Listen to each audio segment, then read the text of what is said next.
నీవు నీతి గల దానివై స్థాపింపబడదు. నువ్వు భయపడనక్కర్లేదు. బాధించువారు నీకు దూరముగా ఉందురు. ఇదొక వాగ్దానం. బాధించేవారు ప్రక్కనే ఉంటే ఎంత కష్టం బ్రతకడం కదా, చాలా కష్టం.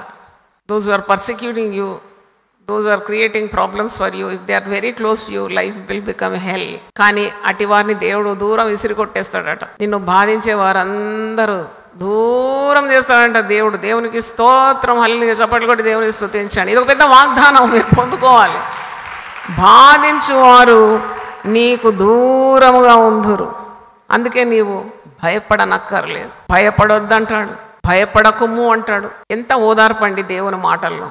నువ్వు భయపడనక్కర్లేదు. There is no need to fear, no need to fear.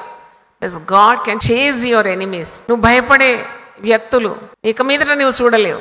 ఊరికే నిల్చుండి చూడు. Just stand still and stair at the salvation of God.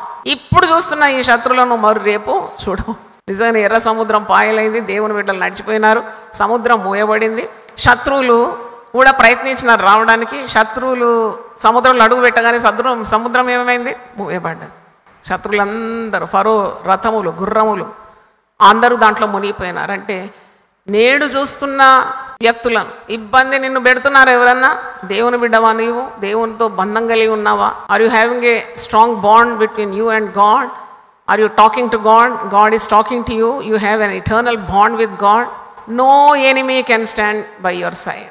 శత్రువులను చెదరగొట్టేస్తాడు దేవుడు. గాలికి ఎగురు పొట్టులాగా అయిపోతారు వాళ్ళు నీ ఎదుట నిల్వనేరు.